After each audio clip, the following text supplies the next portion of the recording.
All right, sir. We are live. Welcome, everyone. This is Meet the Masters. I'm Tim Watson. I'm joined today by my friend Erwin Waters. Hello, sir. How are you? Tongue I'm to great, everyone. man. I'm great. Hey, does anyone in your other life, like, does everyone call you E or Erwin? Pretty much everybody calls me E. Unless I'm at like a doctor's office or something, they'll say Erwin Waters. But other than that, man, I'm the type of person I walk through life without a title. I'm not the one to be called Mister This or Master This, or just call me E. That's it. Erwin comes out when it has to be like super professional, right? Right. But most of the time when people call Erwin, they don't expect me. Like, the name doesn't match the face or the body. They expect Jerome or something like that. you know, Yeah, it's I joke with people where people ask me like what people call me and like they ask if anyone calls me Timmy. I was like, there's two people that call me Timmy, my mom and Master Godwin. If it's not one of those two, it's usually Tim or. right, right. But yeah, man. So how's it going? It's going great. Things are going great.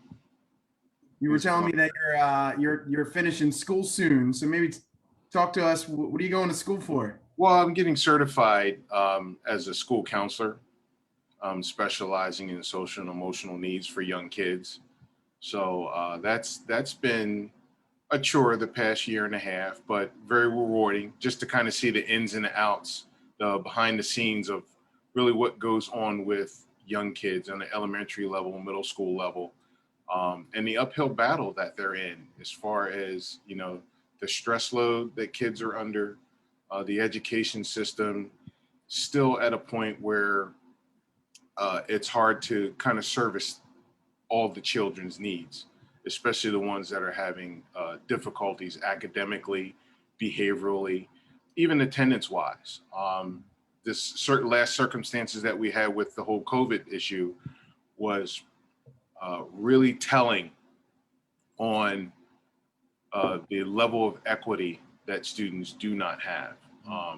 Especially when you have parents and grandparents that are raising kids that aren't technologically savvy, that aren't really educated themselves. So that was a uh, interesting job to do as far as making sure that the students were getting what they needed, especially the ones that were falling short, falling on their face, and in danger of failing because there's no resources for them outside of school.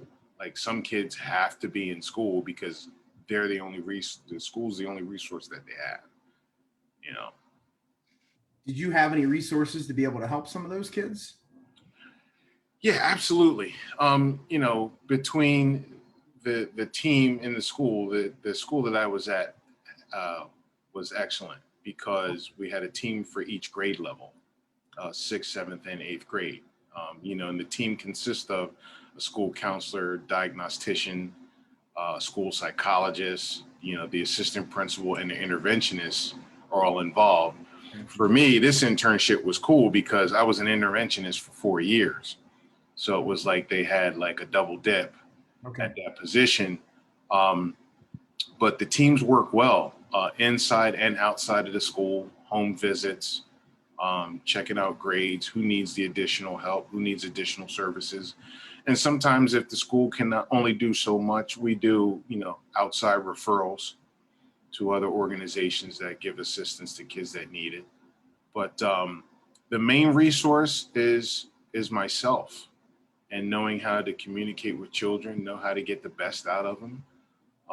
And then, all the school had to do was give me the intel. Right. Okay, what's the download with this particular student? What do we need to focus on more? And then I can put my little spin on helping them and making them feel like that they could learn and move forward. Sometimes kids just need that push and they need that belief. And a lot of these kids live in a world where they don't have a push. They don't have an academic push. They don't have a career push. They don't have a work ethic push. They live in a doom and gloom world. They live in a world that's full of doubt. They live in a world where nobody's their advocate. So coming to school is like their safe haven. Mhm. So we try to do the best we can to make sure that they fulfill all their requirements and all their needs so that they can move forward. I try to share my personal story with kids myself, because a lot of times, especially when kids get in trouble, they say, "Oh, you don't understand us. You don't know where we come from." I'm like, as a matter of fact, I do. And let me tell you why. And then, when I share with them that I know where they live and I used to live there, but I was one of the lucky ones where my grandmother yoked me up out of the inner city and took me out to the country. Not every kid has that. Not every kid has that affordability or that type of family to uproot them from a danger zone and put them in a different position. So I got lucky, but I remember my time in the inner city. I remember the hard times. I remember the dangers that I faced. So I can kind of share that with the kids. And then they kind of look at me differently after that, because I'm walking in with the shirt and tie and got the glasses, and I speak well when I need to, but I can also dial it down and talk to the kids, especially the inner city kids, on a level where they can understand, where they're not being talked at, they're being talked to and talked with. So it's been a benefit. It's been an excellent career move as well for me. And I think that it honestly, you take it's a perfect fit for you. Because for me, watching you throughout the years teach, and basically what you said that you do in the school, that's what you did in the dojang for many, many years. Right. With kids that were being raised by grandparents or single parents or whatever the case may be. Like if they needed help, if they needed assistance, you were always that guy that was there to help. So it sounds like it's a perfect platform to continue to use the skills that you've fine-tuned for years. Yeah. And I tell you, I was always that type of kid, even younger. I always had the personality of helping others. I never bashed other kids. I never talked bad about other kids. I was always the one that, if we were in gym class playing dodgeball, if you were the kid that usually got belted in the head with the ball all the time, I would pick you on my team, because then I wanted to show you how to duck, how to move, how to catch. Right. But when I started with Master Godwin in 1986, it was a good fit. I originally started in Shotokan Karate with Sensei James Hall, who's still around. Yeah. And I still talk with him frequently because he was friends with my uncle. He went to high school with my uncle. But when I started with Kamai in 86, it was a really good fit because the way I was taught, I was able to digest it easier than training with my uncles in James Hall. But more importantly, I really learned how to communicate the way a class was set up. I was there 3 times a week. Class was like an hour long. Sometimes it would go longer. But being a kid in an adult class really helped me to develop the skill to communicate and understand what was going on in the classroom. The artist formerly known as Michelle Godwin, now Michelle Avalone, she was my instructor from white belt up until green. And man, she was tough. I'm looking at this little woman like, who's this little woman telling me what to do, being all bossy in my grill? But she had a way of breaking down technique so that you couldn't mess it up. Right. Like you had to understand what she was saying, because she broke it down. Not only did she broke it down from a martial arts standpoint, she was also a dancer at one point. So she was able to educate you about your body. And that really stuck out to me, is that I just wasn't learning martial arts technique. I was learning how to really use my body and utilize it to the maximum. And that's something you don't get everywhere. You know, you go to different places and they teach you a karate move, or they teach you this kind of move, and then you're kind of left to your own accord to figure it out. Excuse me. But starting at Kamae, it was an educational martial arts, but more so an education of your body and how to take care of it and how to adjust. And from there, for me, it was learning how to communicate with adults, but then I would take that and take it back to school with me. So now I'm talking to my high school peers like I'm talking to the adults in my martial arts class. And now all of a sudden I'm helping high school peers out as if I'm older than them, which I wasn't, you know, but just that my point of view of things was from an adult point of view. So I was able to just kind of help everybody around me.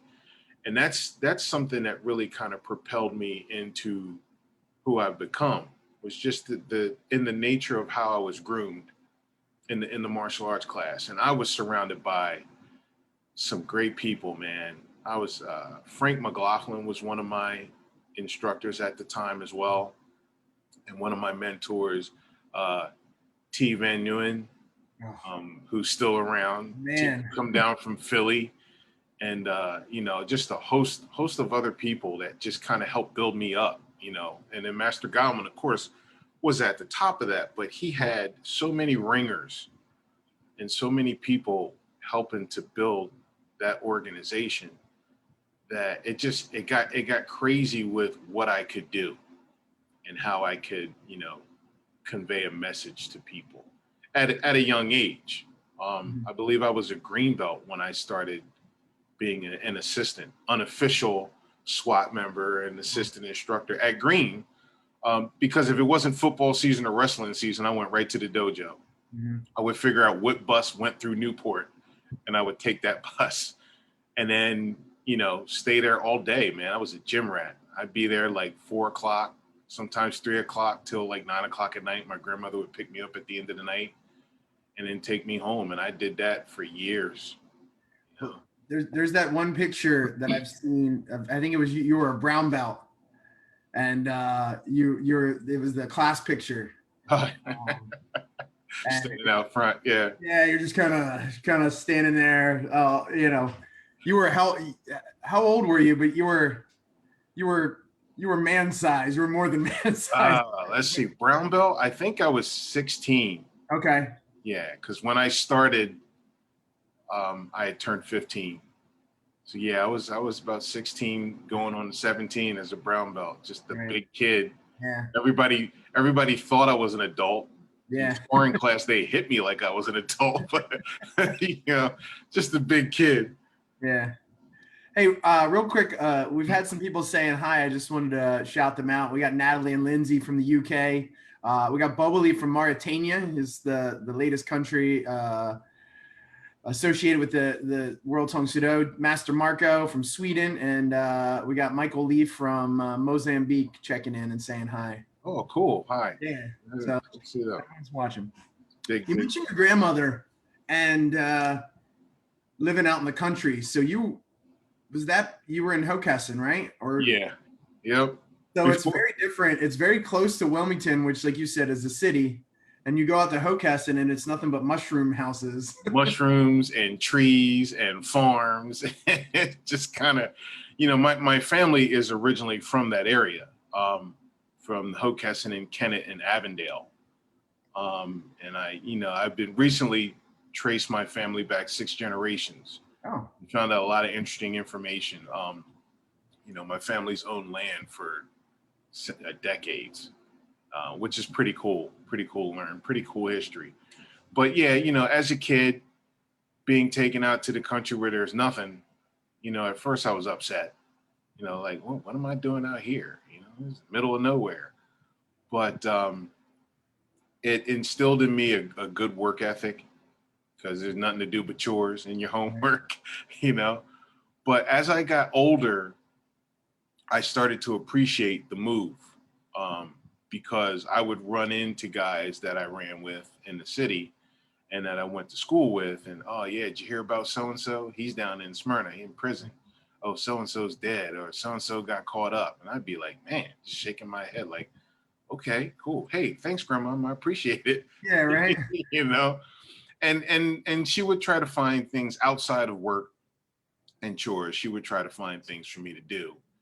And the one day, her and my mom were driving through Newport and saw the little school on the side, and they were like, "Hey, we found another karate school. You want to go try it out?" I'm like, "All right, sure." And my mom took me down, talking with Master Godwin, who at the time was like a third dan. Right. Just like, okay, And it was a little. You're not kidding. Like I never went to that school, but I've seen that strip mall. yes. They tried to cram everything in that little strip Yes. mall, man. It was crazy. It was A crazy. little unassuming place, and you know, it's only about what 35, 40 minutes from Philadelphia where he trained at the headquarters. Yeah. So I found it interesting talking to guys like you and Master Gordon and Master Kaluzny, of all the people that actually made it down and taught. And you already mentioned a few. Um, you know, it's just crazy the influence, how nice it is to have that influence of Master Godwin and being exposed to so many people just because you're a part of his group. Right. Yeah. And I think over the years, thousands and thousands and thousands of students that we've taught and thousands of black belts that we've trained, there is almost an underappreciation or an unrecognized value of the level of which we were taught and of which was handed down. A lot of outstanding martial artists came down to help him build his school, which in turn produced a lot of outstanding martial artists as well at such a level to where there was no comparison for a while between the Godwin product and everybody else. You know, for a while there was just no comparison to the teaching level, the talent level, you know, the work ethic, you name it. And then the teaching element of it was just bar none.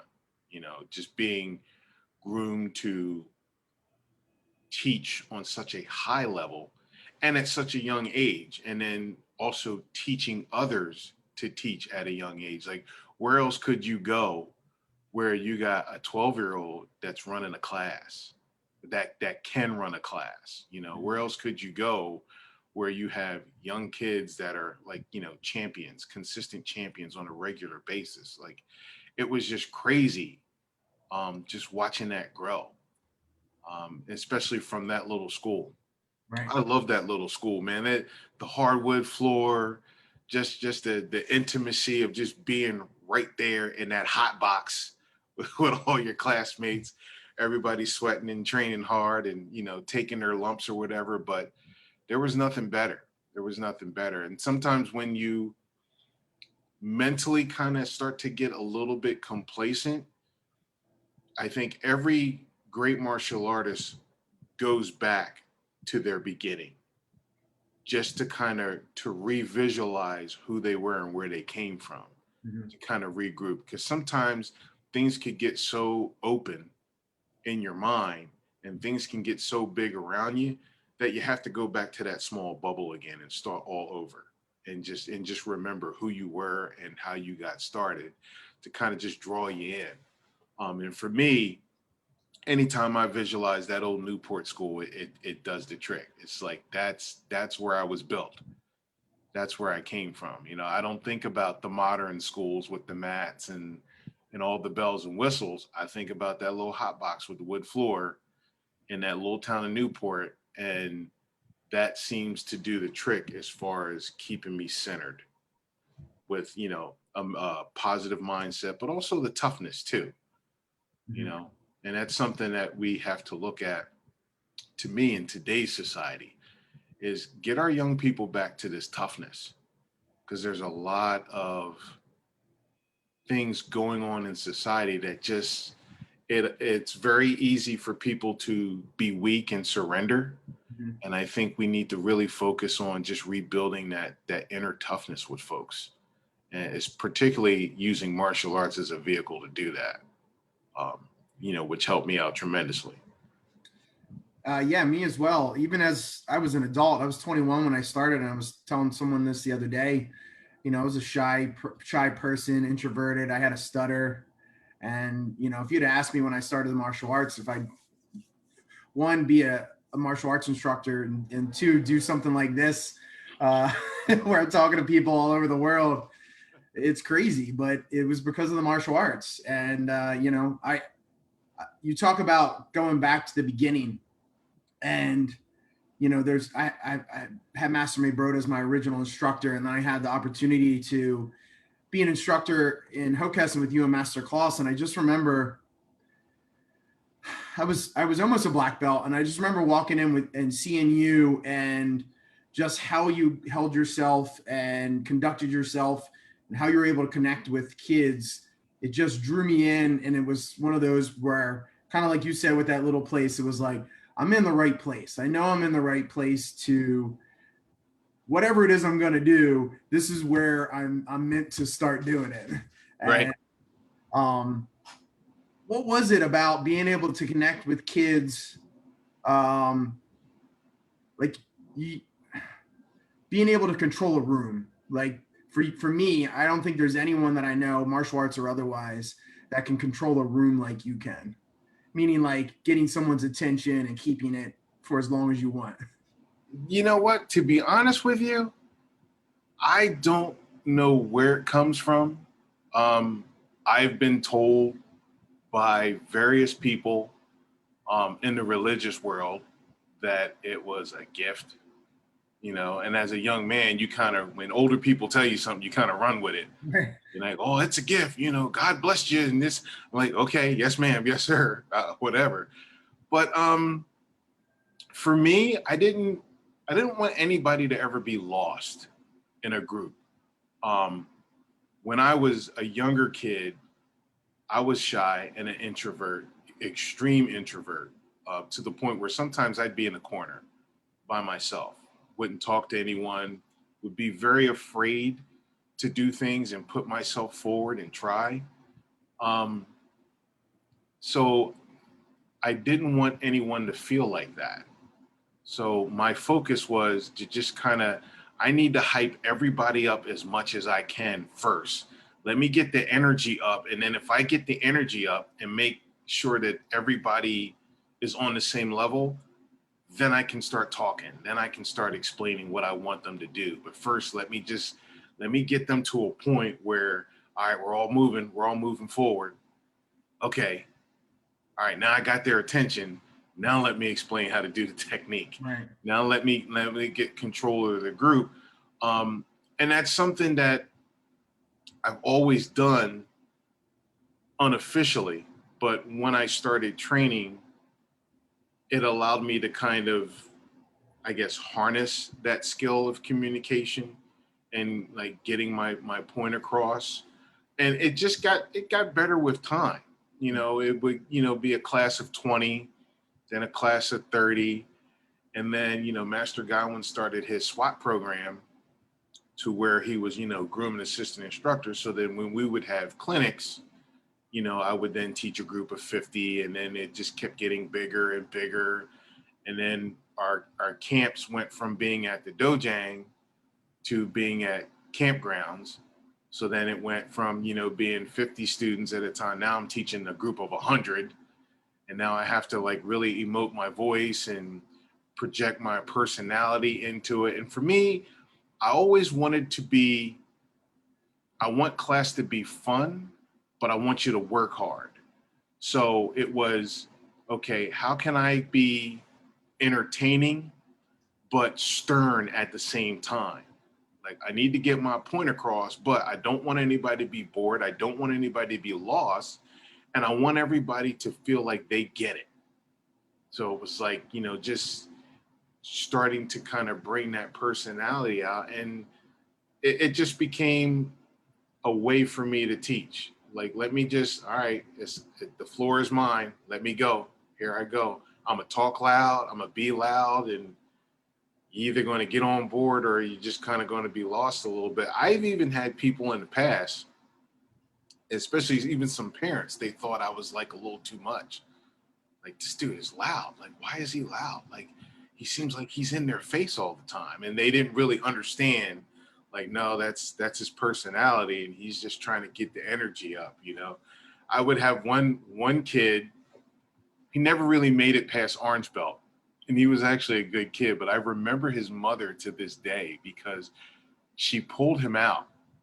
And I don't know all the circumstances why she pulled him out, but she would call the school once a month and she would ask, is the big abrasive black guy still working there? And sometimes I would answer the phone and sometimes Rob would answer the phone. He goes, yeah, he's still here. And then she would hang up the phone. Oh man. And years later, a friend of hers brought her kids there, and I think they got the black belt. And I saw her at a function, and she was just like, wow, like those kids are good. And I didn't say anything to her, but I'm thinking to myself, yeah, your kid would be just as good as them if you would have kept them in the program.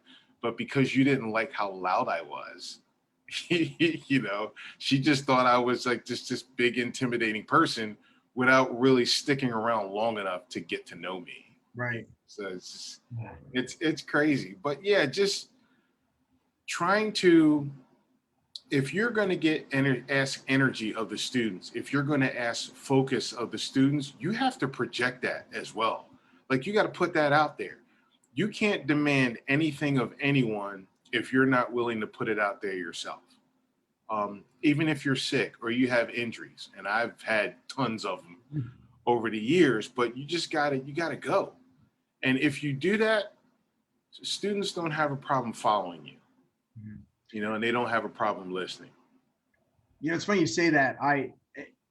I'm sure I've heard it over and over again, but I say that all the time. And I you know, you put out what you want back. And, you know, I think whether you said it to me or not, I learned it.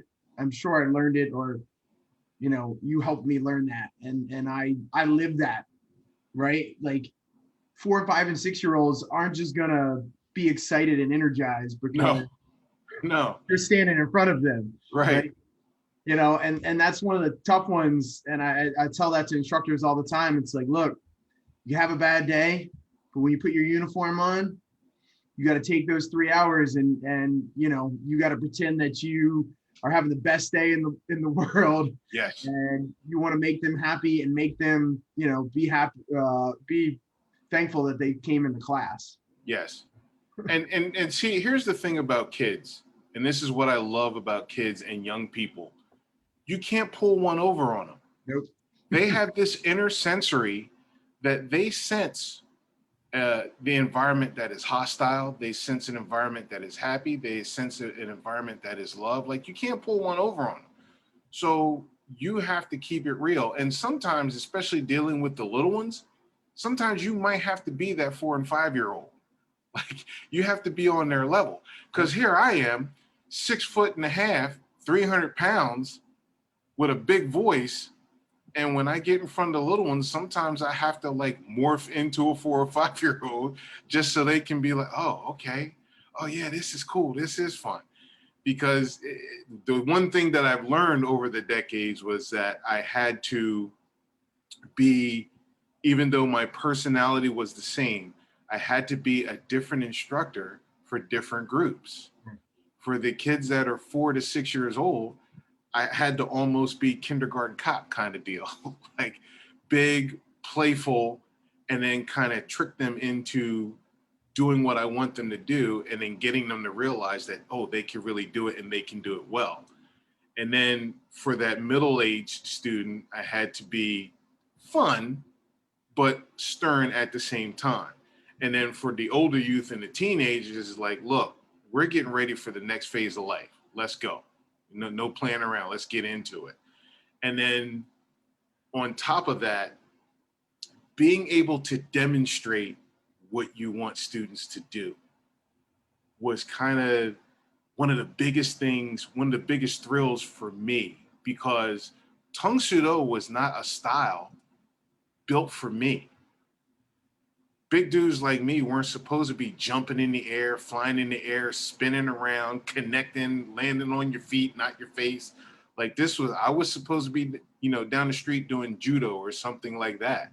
I wasn't supposed to be doing Tungshido. So not only being able to verbally convey my message, but then to be able to demonstrate what I want, and then to see the impact that it had on students, and then the looks on their face, like, oh, well, if that dude can do it, I know I can do it. And that would give me so much satisfaction to be able to see students kind of piece it together. Like, there ain't no way I'm going to let this big dude do that and then I can't do it. Like, that's craziness, So that was one of the things that kept me going for a long time, was the fact that not only am I going to ask you to do something, and you might not see me do it all the time, but I can do it. Let me show you how. And then things just kind of fell into place. And I never had to prove myself to anyone, which is remarkable to me. Because sometimes, you have people that surround in doubt and have questions and, what is and what is that. But I never had to do that. Everybody that I came in contact with knew who I was. They knew what I was capable of doing. They knew what kind of instructor I was. And it just became automatic. Everywhere I went, it just became automatic, whether it was at adult clinic, youth clinic, a tournament. It was just one of those things where nobody second guessed my ability to communicate. One of my favorite memories is I remember we were doing 360 back kicks, and you were teaching, and all of a sudden you did one on the bag, and the eyes, I think it was an adult class or something like that, the eyes of the people like, whoa. It was like you jumped up and it was like whack, you smacked the target as hard as you could, and it was like one of those like, all right, I knew Master, he was a bad dude, but he just showed it to us.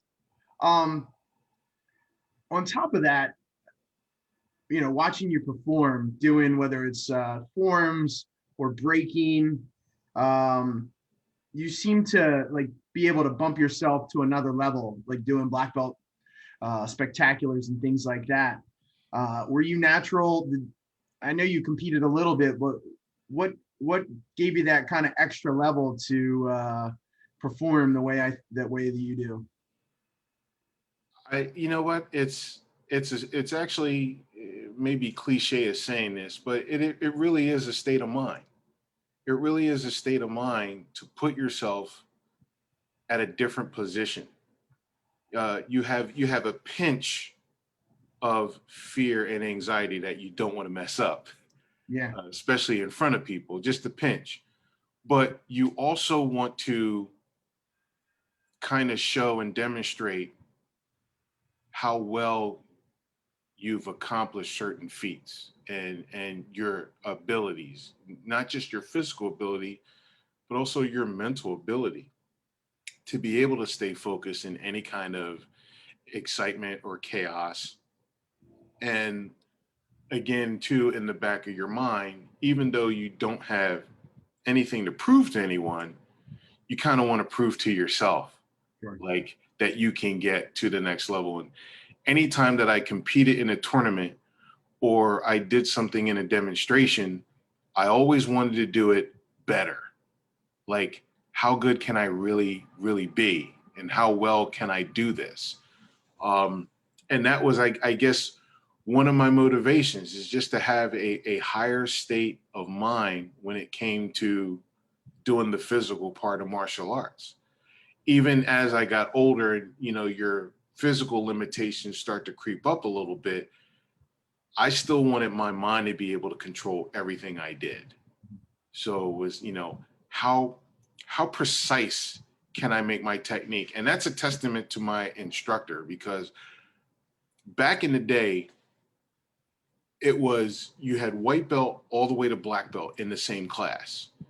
And when it came to doing the Hyungs, once you got to your level, you had to sit and watch everybody else. Well, for me, watching was great, because I would watch the best students in the class, including my instructor, and watch how they would detail their technique. And so that was something that I copied. Is like how often can I snap every punch, every knife hand, every kick? Like, let me just get real precise on everything that I do. And I kind of took that approach when I trained, and I maintained that approach when I had to actually show out. It's like how perfect can I make it?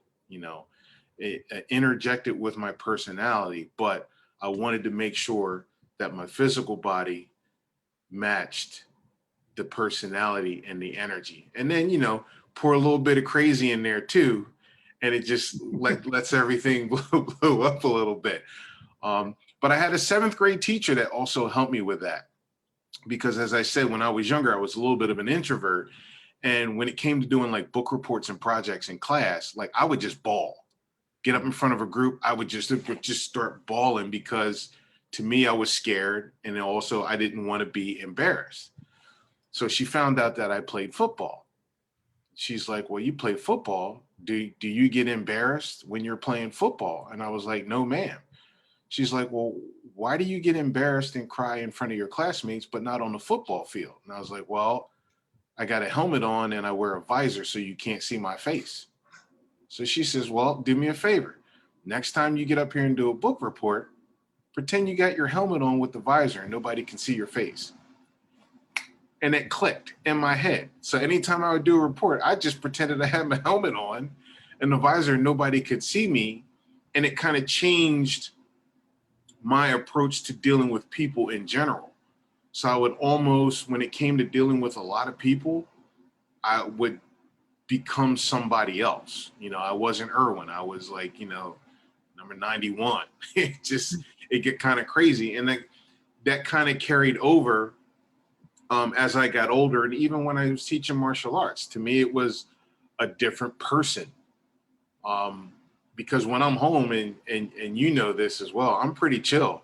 Yeah. When I don't have the dobak on and when I'm not in the center of attention, I'm pretty chill and lay back and don't say much and don't do much until it's time to, and that for me is something that really kind of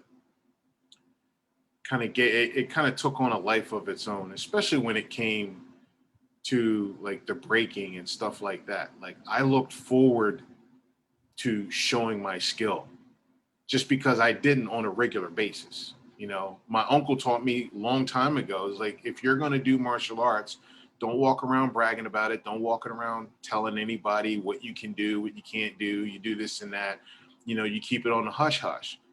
And that's what I did. I still do it to this day, and then somebody will find a video, here, and I'm like, a couple times I've lied, said, no, that's not me. It looked like me, but that's not me. They're like, oh man, it looks like you. I'm like, nah, that's not me.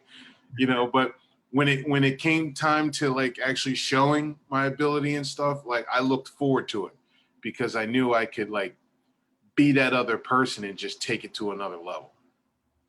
Well, I was here for it. I'd still be here for it if you wanted to show it.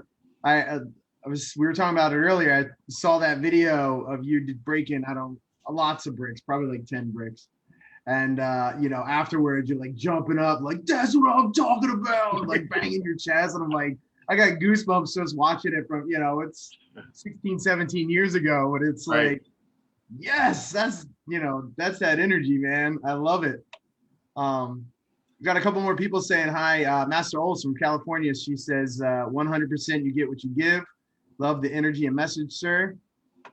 Debbie McMoore says, bad to the bone. D Moore. And Master Kaluzny, he shot us some eyeballs. So he's working out there. We talked about it a little bit, but you had the opportunity to do a number of clinics. You ran the Region 8 Youth Clinic for years. If you could just talk about that a little bit and talk about being able to work closely with Grandmaster Shin through some of those years. Oh yeah, absolutely. Absolutely. Those were, it's funny because when we started branching that youth camp out to actual campgrounds, At first, it started out to be, all right, we're gonna make this camp's gonna be really, really serious. And at the time, I was kind of like an intern. I was like an understudy of Master Godwin and Grandmaster Shin, and just kind of like watching and learning the ropes. And it went from being an almost too serious slash militaristic kind of camp, and then it started to go towards a little too fun, a little too soft.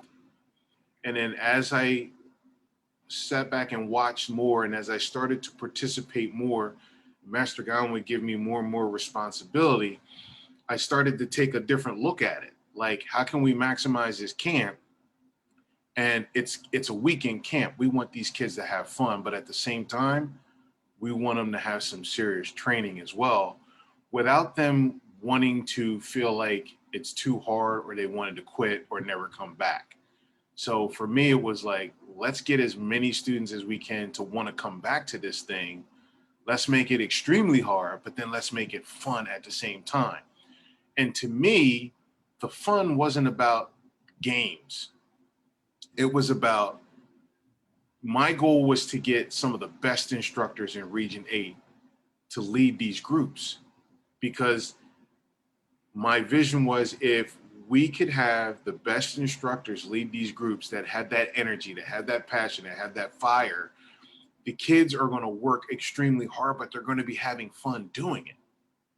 And then word of mouth goes back to the other studios, and all of a sudden you have more and more students. It got to the point where that camp blew up, where we had divided into two. You know, it started out 300 something, 400 something. I think one year we maxed out, it was a little over 600. And that's when we had to make the decision that, okay, we got to have a camp 1 and a camp 2, because it just got too big. But again, the focus was still, let's add some fun elements in the morning, but some camaraderie in the morning. And that's when we decided to do, like, you know, the relay race implementation and the tug of war. It's physical work, but it's fun. It shows unity. And even just taking some of the group workouts. Like, I don't want anybody, and this is nothing against anyone out there, but I didn't want anyone boring teaching a group, or I didn't want anyone that was too old school teaching a group, because when you're dealing with kids, an old school mentality is going to get lost. It's not going to translate very well. It's different than dealing with adults. Like, you can have that old school instructor with adults, and adults will love it. We'll eat it up all day long. But when you're dealing with kids, you still have to have that level of excitement. And you can kind of take that level of excitement and coerce them into training hard. Just because they're excited about doing it. They could be exhausted, but they're still having fun. And so that was one of the transitions that I wanted to make in running that camp, is let's keep it fun, but I want the fun in the training. I don't want the fun in trying to make up a bunch of games and stuff and different things for them to do. I want the training to be fun. And while I was the director, I think we achieved that in a great way. You know, especially when you get feedback from other instructors, you know, hey, we liked how you did this. The kids had a blast. And, or, you know, hey, we want to do this at our camp. So can you help us out a little bit? Yeah, sure. Do this, and this. But for me, it was more so just leading by example and copy it. You know, watch me, write it down if you have to, record it. I don't care. Just copy. And, you know, the focus for those camps was primarily for the kids. And I would have talks with Grandmaster Shin on the bench at night. You know, he'd come out in his little hat and he'd sit on the bench, and, you know, in his little voice, he'd be like, you know, so you're very good with the kids, but I want to see more. And they, yes, sir. So no, I want to see more. You do more with them. Yes, sir. You know, so he was telling me in his way that I was doing a good job, but he wanted me to push further. He wanted me to push them further, because he had seen me come up through the ranks and see how hard that I worked. So he wanted me to push students the same way, you know, even though that I was doing a good job, he didn't want me to rest on that. Even when I went to him and I took my first master thesis to him, you know, he had read through it, and I was going to drop it off and leave and just roll out. Like, I didn't want to stick around. No, you sit. Oh, so I'm sitting there and he's reading, and I must have sat there for an hour or more. And then he puts it down, and then he starts looking around, and then he's looking at me. He goes, "This is excellent, but you leave out good part." I was like, "Sir?" He was like, "The part you really good at, you left out." And I'm sitting there like looking dumb, like, what's he talking about? I left out the good part. I can't understand. He was like, "You're a really excellent teacher, but you leave out a whole chapter on voice fluctuation." I'm like, voice fluctuation? He's like, "You need chapter on how to use voice command." I was like, "Yes, sir." He says, "I accept, but you go home, you write a chapter on voice command." So I left Philly, I left the headquarters, drove home, and I started writing a chapter on voice fluctuation and how to use your voice in teaching indoors, outdoors.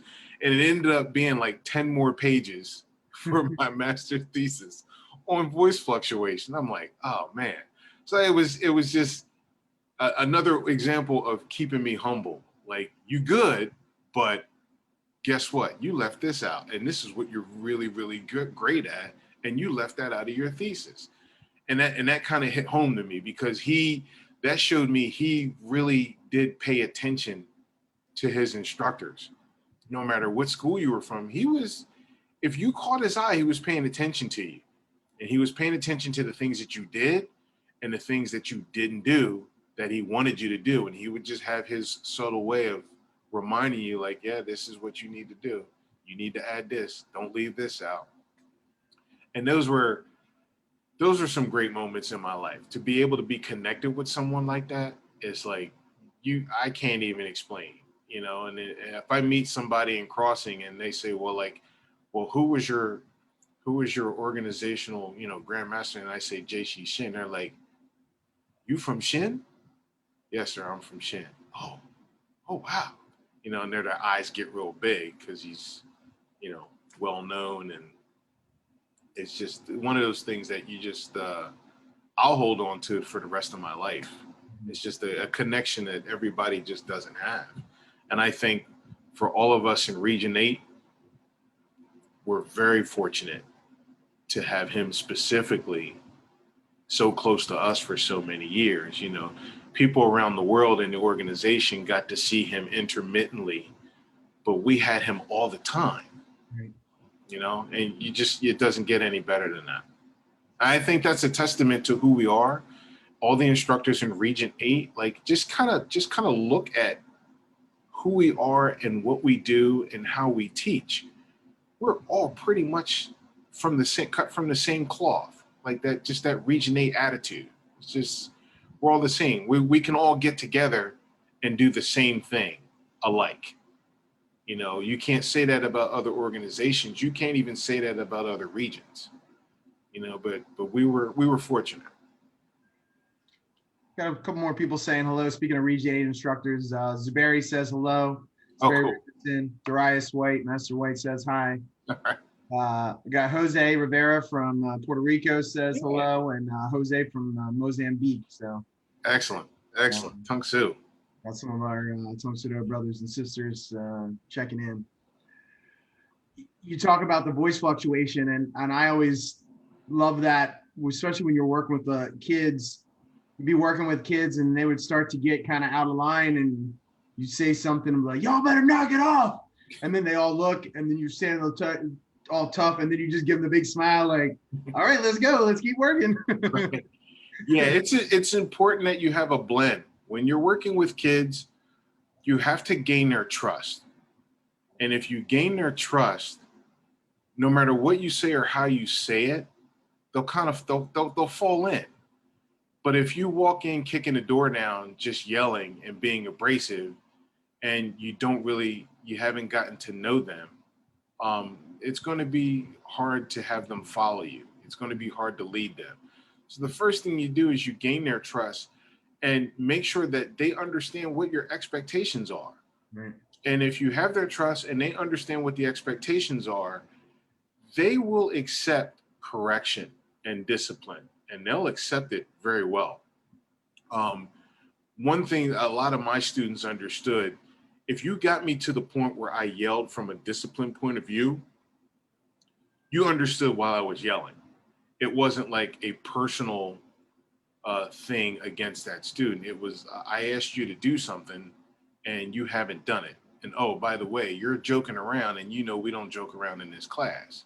So when I do bark at you, you know it's coming and you accept it. And for the most part, over the years, my students kind of knew that of me. You know, if you came in and I was yelling at somebody, there was a specific reason why, but the expectation was known.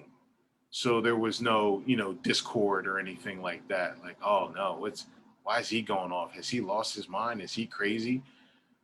But then part of my personality, like you said, I would yell, and then within a second, I'm cracking a joke, you know, just to get them to understand, okay, hey, guess what? That just happened, and now it's over. So let's move on. And that's something that you have to get good at when you're instructing kids, even when you're leading men. You know, you have to be able to be stern and give your command, and then keep it moving. Move forward. Don't dwell on it, because I think when you dwell on mishaps, when you dwell on imperfection, it can kind of mess with you mentally. Adults tend to bounce back quicker than kids. Kids, it has a lasting impact. If you let them dwell on negativity or what they can't do well, if you let them dwell on it too long, it will have a massive negative impact on them mentally and emotionally. So if you're going to make a correction, you make the correction and then you keep it moving. And then after that correction, there has to be several compliments, several compliments immediately, just to get that kid to understand, okay, I messed up, but I did 3 or 4 different good things, which means then the thing I messed up on, I can get that to be good too, because I can do these other things good. And I think the mistake that we make as teachers, as mentors, as adults, is that sometimes when we make a correction, we tend to dwell on that correction because in our mind, we're thinking, you have to get this down perfect. So I'm going to talk to you, I'm going to yell at you until you get this down perfect. But that child hasn't heard one positive thing from you. Mm-hmm. So they're not going to get it perfect. They're not even going to come close because you really haven't directed them emotionally how to get there. All they heard was how bad they were at it. And you need to get there, but you haven't told them how and you haven't shown them how. Mm-hmm. You know, so I think it's a very, it's an art of balance that you have to have between discipline and jovial excitement level, fun. You have to have that great balance. If you can teach little kids, you can teach anyone. You can be a great instructor of adults, but not so much kids and teenagers. But if you reverse it, if you're very well, if you can get 4, 5, and 6-year-olds to do what you want a 16-year-old to do, then you've made it you've done something as a teacher. Because if you can get these little bodies that are just now being shaped to the world, if you could get them to actually perform at a level to where it satisfies you, but it optimizes their ability, anybody older than that, it's no problem to teach. It's no problem to teach because, you know, the little ones got a mind of their own, man. They're just little wind-up toys. And if you don't reel them in, they'll zoom all over the place. Yeah, and they will eat you alive if you show any weakness. They will. And like I said, that inner sensory they have, man, they can tell. They'll sniff it out. If you're a fearful person, they'll know it, and then they'll eat it up. You mentioned talking about Grandmaster Shin and that you would cherish the relationship you had with him, you know, for the rest of your life. Um, maybe share the relationship you've had with being able to work with students and instructors, and if you've had anyone, kind of share those feelings with you about you being that kind of mentor and person that they looked up to. Man, we're talking years and years of just the relationships I've had in martial arts, outside of my immediate family. The people that I came up with through Kamai and through the World Tung Soo Association really are my family members, my brothers. I've taken class with some great people. Um, like stated earlier, Frank McLaughlin was one of my classmates and mentors that I learned a lot from, especially how to spar and fight, because Frank was an awesome fighter. Jay Pasquale was one of my classmates Jay was just phenomenal, man. I saw him recently. Yeah, Jay was awesome. And Jay was like fine wine, man. Everything he did was almost perfection, but he'd make it seem like it was nothing. And he had this look on his face like, what? Give me something harder, But, coming up through the ranks with guys like that, and then later on meeting Master Claus. And I remember meeting Master Claus for the first time. And I thought to myself, who is this funny looking white dude with this long hair looking like Richard Marx coming down here? What is going on here? But then when I saw his energy, like the way he was bouncing off the walls with his energy, I was like, whoa, like this dude is off the hook. Like he wouldn't stop. Like his energy was zzz. But getting to know him and starting to work with him, and then when we decided to open the school in Hockessin, since I lived out there, I would go help him several nights a week and then go back to Newport.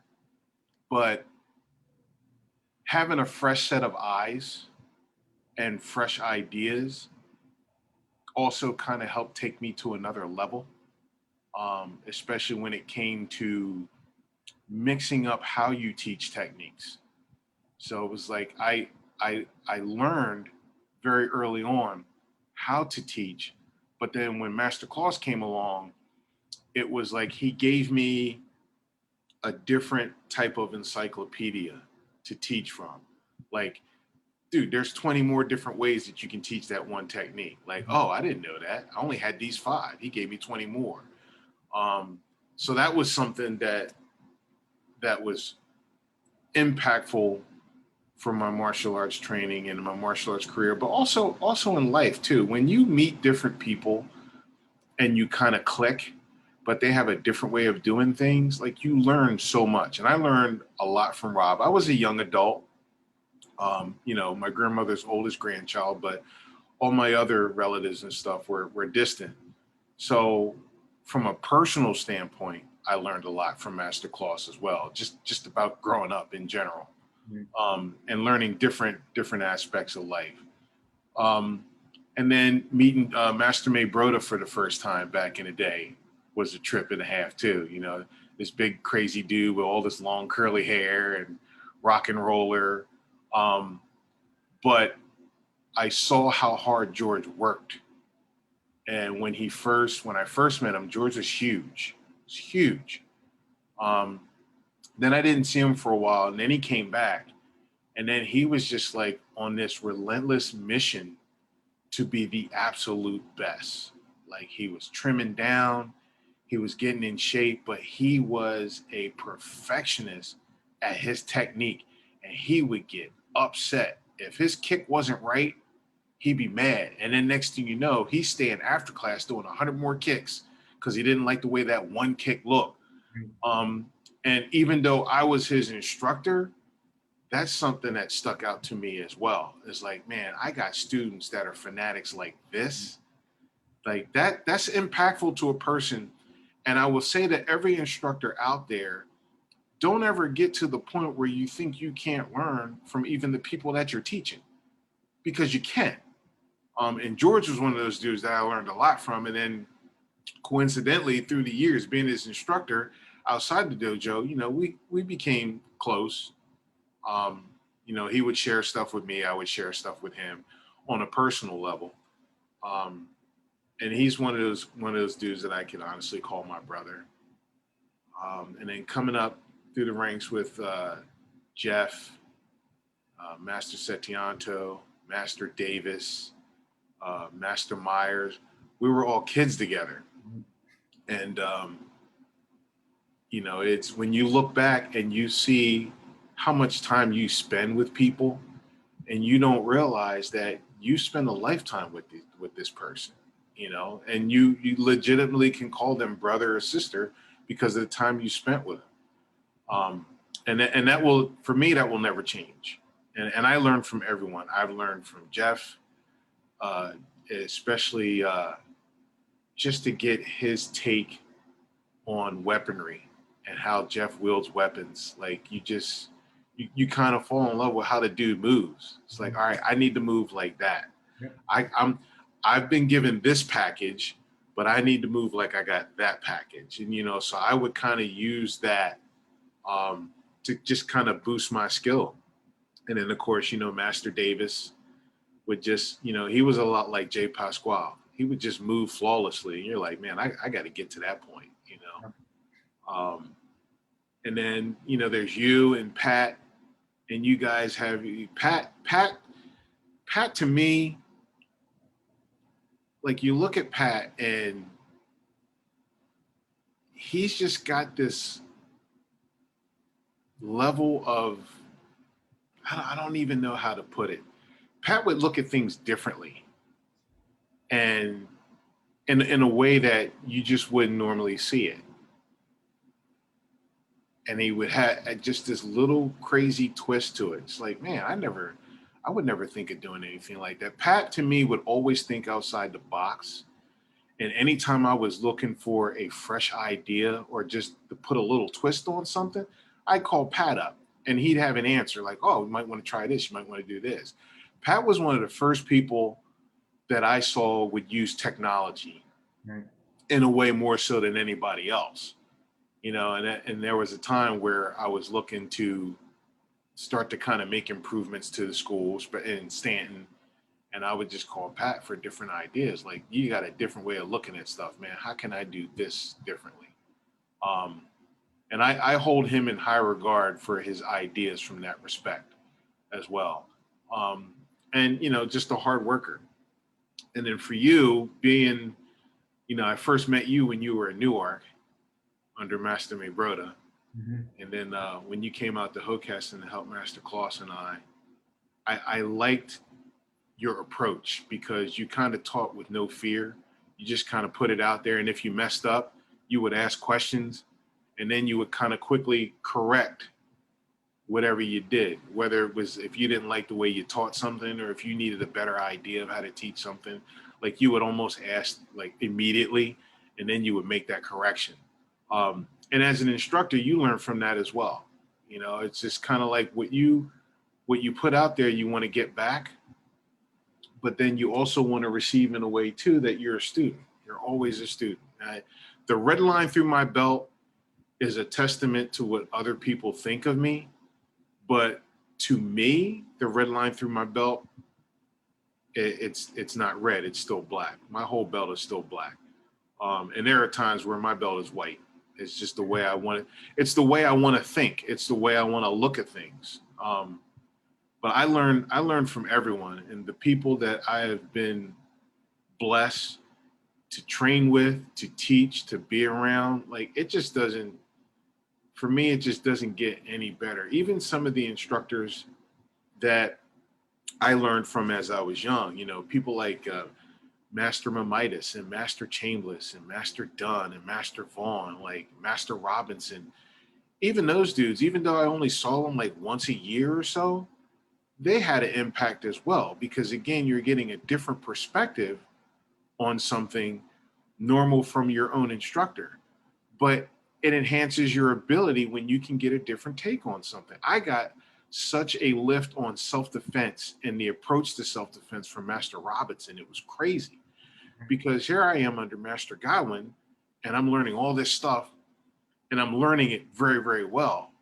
But then when I spend time with Master Robinson, I just get a different perspective and take on the self-defense approach. And I'm like, boom, Master Godwin was trying to tell me that, but I just didn't get it. This dude tells me that and I get it right away. So I've been very fortunate to be impacted by a lot of great people. And that are still at some capacity involved with my life. Right. And those are things that you won't let go of them. You can't let go of them. Sir, I heard this guy who does interviews recently. He said that if you write down a bunch of questions and you never get to any of them, then it's been a good interview. And that's what I try to aim for. It's just a conversation, and we're actually over. It's 2:06 now, so it's been great to catch up with you. Is there anything else that you wanted to finish with for anyone watching? For everyone out there that is watching, for everyone out there that is an instructor, a mentor, a teacher, even as a student, don't be satisfied. Don't ever be satisfied. Continue to push yourself physically, mentally, emotionally. Keep yourself straight. Keep yourself tight. The world we live in today can get kind of crazy and things can kind of spiral out of control. And you need to keep yourself tight in order to push forward with your goals. Awesome. All right. Thank you again, Master Waters, my brother. I appreciate the time, and I look forward to seeing you out on the dojang floor here soon. We got to get you down to Evolution. Absolutely. Absolutely. Tung Su, brother. Tung Su. All right. Thank you, everyone. Have a great day.